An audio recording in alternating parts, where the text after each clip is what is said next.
আজি দিনটো মোৰ কাৰণেও শুভ দিন আৰু মাজুলী ৰাইজৰ কাৰণেও শুভ দিন। কাৰণ আজি নমিনেশ্যন আমি ফিল আপ কৰা হ'ল।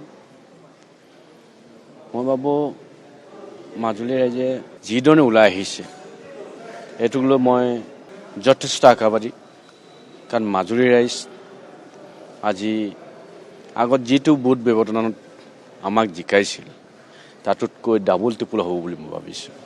কাৰণ যিধৰণে বিজেপি চৰকাৰে আমাৰ চৰকাৰে এই 11 বছৰত কাম কৰি দেখুৱালে, মাজুলী ৰাইজে প্ৰত্যেকজন ব্যক্তিয়ে আজি আমাৰ চৰকাৰৰ বিষয়ে আমাৰ অসমৰ জনপ্ৰিয় মুখ্যমন্ত্ৰী ডক্টৰ হিমন্ত বিশ্ব শৰ্মা দেৱক শক্তিশালী কৰিবৰ কাৰণে উঠি ফুৰি লাগিছে।